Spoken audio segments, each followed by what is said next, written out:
ಕೈಯನ್ನು ಬಲಭುಜದ ನೇರವಾಗಿ ಇಟ್ಕೊಳ್ಳಿ. ನಾನು ಹೇಳಿದಾಗ ಹೇಳಿ. ನಾನು ಜೆಸಿಐ ತೀರ್ಥಹಳ್ಳಿ ಘಟಕದ ಅಧ್ಯಕ್ಷನಾಗಿ ಪೂರ್ವಕವಾಗಿ ಶುಭ ಸಂಜೆಯ ನಮಸ್ಕಾರಗಳು.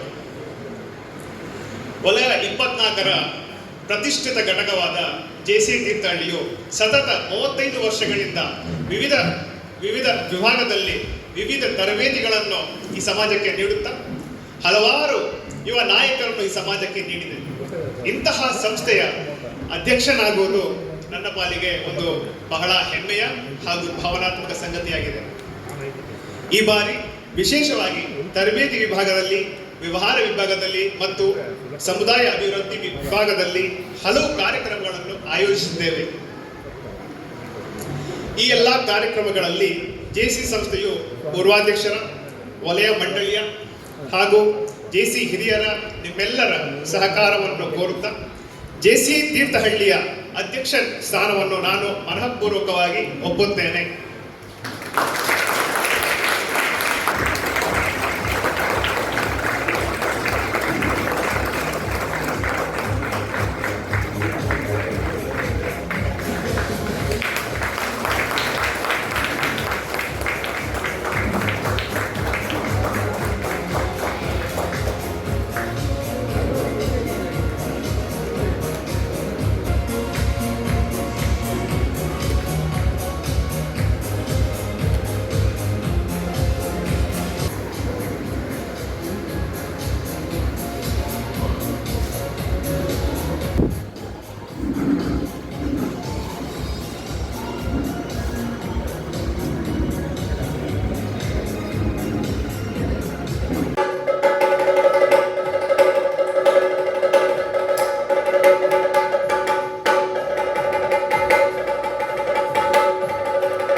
ಒಂದು ವಿಚಾರ ಇದೆ, ಜೆಸಿದು ಎಲೆಕ್ಷನ್ ಬಗ್ಗೆ ಮಾತಾಡಬಾರ್ದು, ಎಲೆಕ್ಷನ್ ಆಗಿರುತ್ತೆ, ಅದ್ರ ಬಗ್ಗೆ ಯಾಕೆ ಈಗ ಮಾತಾಡಬೇಕು ಅಂತ.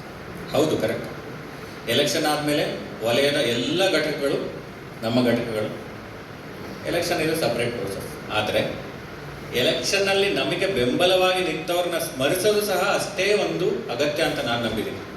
4ನೆಯ ಪದವಿ ಪ್ರದಾನ ಸಮಾರಂಭದಲ್ಲಿ ಸ್ಟೇಜ್ ಮೇಲೆ ಇರುವಂಥದ್ದು ಮುಂಬರುವ ದಿನಗಳಲ್ಲಿ ಮೇ ಬಿ 5ನೇ ಬಾರಿ ಕೂಡ ಇರ್ಬೋದು ಅಂತ ಅನಿಸಿಕೆ ಇದೆ.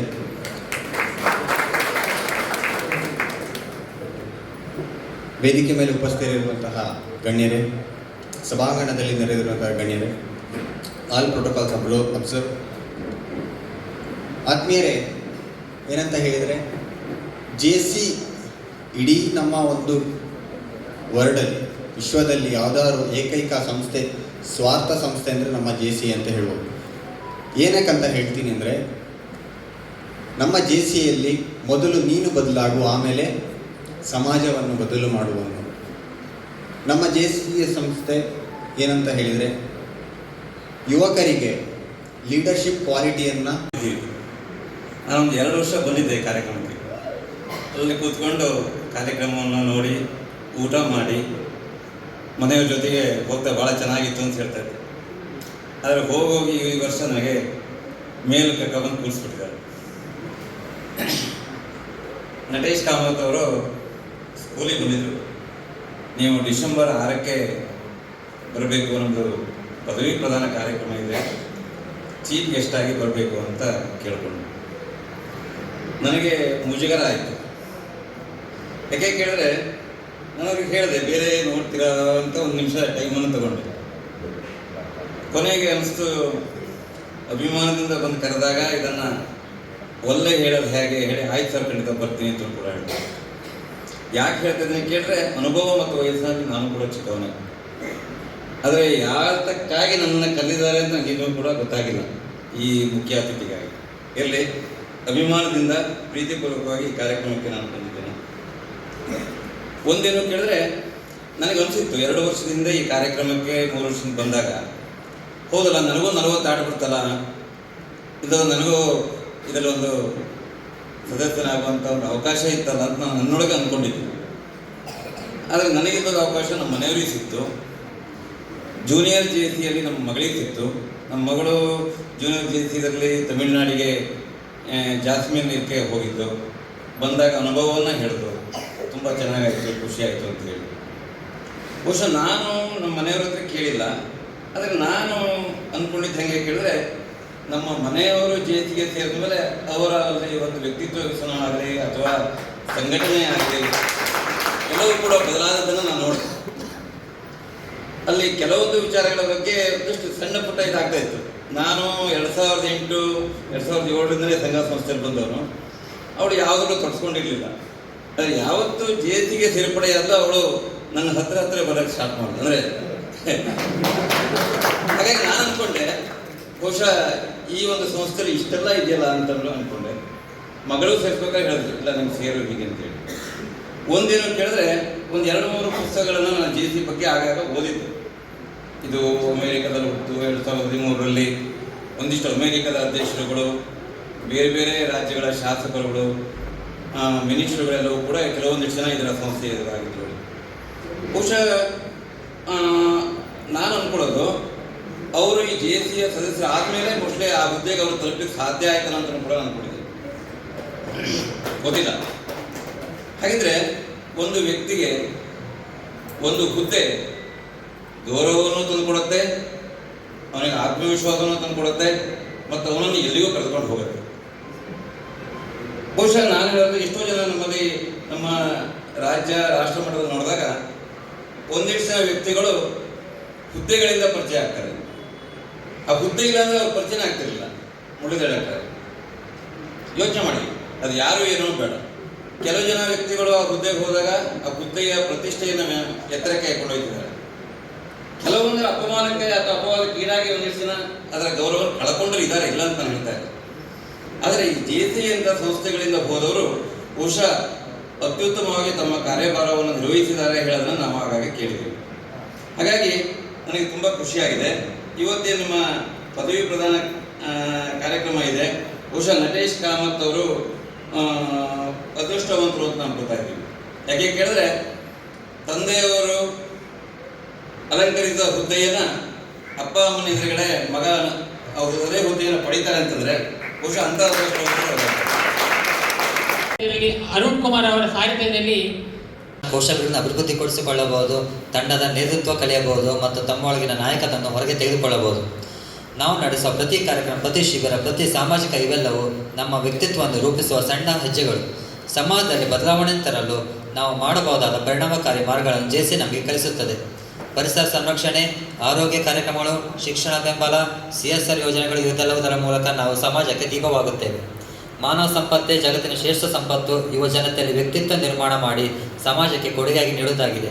ಈ ಗುರಿಯನ್ನಿಟ್ಟುಕೊಂಡು 2021ರಂದು ಜೆ ಸಿ ಜೀವನ ಆರಂಭಿಸಿ ಅನೇಕ ತರಬೇತಿ ಮತ್ತು ಸಮಾಜಮುಖಿ ಚಟುವಟಿಕೆಗಳಲ್ಲಿ ಭಾಗವಹಿಸಿ 2023 ಮತ್ತು 2024ರಲ್ಲಿ ಉಪಾಧ್ಯಕ್ಷನಾಗಿ ಕಾರ್ಯನಿರ್ವಹಿಸಿ 2025ರಲ್ಲಿ ಜೆ ಸಿ ತೀರ್ಥಹಳ್ಳಿ ಘಟಕದ ಅಧ್ಯಕ್ಷನಾಗಿ ಪ್ರಮಾಣ ವಚನ ಸ್ವೀಕರಿಸಿ ಸಂಸ್ಥೆಯನ್ನು ಮುನ್ನಡೆಸಿಕೊಂಡು ಬಂದಿರುತ್ತೇನೆ. ಡಿಸೆಂಬರ್ 14ರಂದು TST ಕನ್ವೆನ್ಷನ್ ಹಾಲ್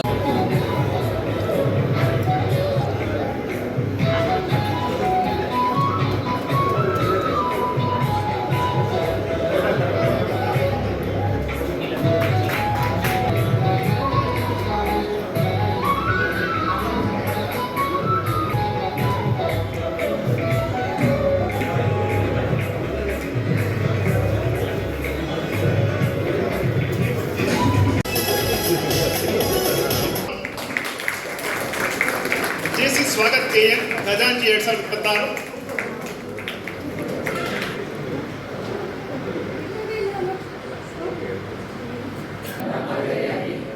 ನನ್ನ ಶಕ್ತಿ ಮೀರಿ ಯಾವಾಗಲೂ ಎತ್ತಿ ಹಿಡಿದು ಜಾರಿಗೆ ತರುತ್ತೇನೆಂದು ವಿದ್ಯುಕ್ತವಾಗಿ ಪ್ರಮಾಣ ವಚನ ಸ್ವೀಕರಿಸುತ್ತೇನೆ.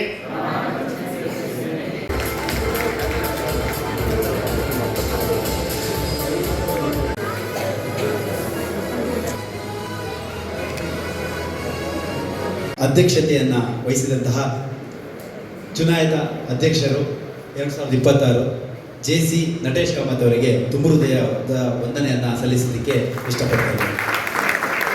ಈ ಕಾರ್ಯಕ್ರಮಕ್ಕೆ ಮುಖ್ಯ ಅತಿಥಿಗಳಾಗಿ ಆಗಮಿಸಿ ಈ ಕಾರ್ಯಕ್ರಮವನ್ನು ಚಂದಗಾಣಿಸಿದ ಶ್ರೀಯುತ ಮಹಾಬಲೇಶ್ ಹೆಗಡೆ ಅವರಿಗೆ ಹೃತ್ಪೂರ್ವಕ ವಂದನೆಗಳು. ವಲಯ ಉಪಾಧ್ಯಕ್ಷರಾದಂತಹ ನಮ್ಮ JFM ಅಭಿಜಿತ್ ಹಿರಿಯ ಅವರಿಗೂ ಕೂಡ ವಂದನೆಗಳು. ನಿಕಟಪೂರ್ವ ಅಧ್ಯಕ್ಷರಾದಂತಹ JC ಅರುಣ್ ಅವರಿಗೂ ಕೂಡ ಹೃದಯಪೂರ್ವಕ ವಂದನೆಗಳು. ಲೇಡಿ JC ಮಹಿಳಾ JC ಸಂಯೋಜಕರಾದಂತಹ JC ಅನ್ವಿತ್ ಹರೀಶ್ ಅವರಿಗೂ ಕೂಡ ವಂದನೆಗಳು. ಜೂನಿಯರ್ JC ಅಧ್ಯಕ್ಷರಾದಂತಹ JJC ಅವನಿ ಅವರಿಗೂ ಕೂಡ ಹೃತ್ಪೂರ್ವಕ ವಂದನೆಗಳು.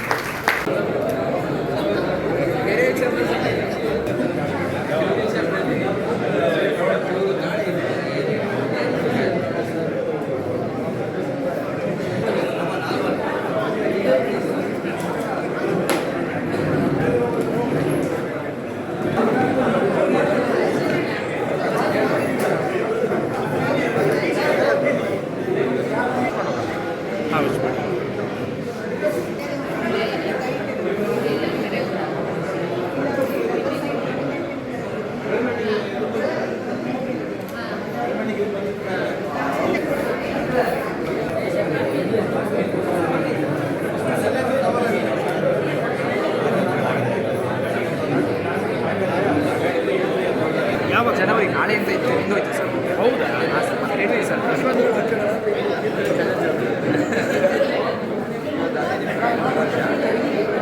ಅಧ್ಯಕ್ಷರಾಗಿ ಕ್ರಿಯಾಶೀಲ ಅಧ್ಯಕ್ಷರಾಗಿ ನೂತನ ಅಧ್ಯಕ್ಷರಿಗೆ ಶುಭಾಶಯವನ್ನು ಕೋರುತ್ತಿದ್ದಾರೆ.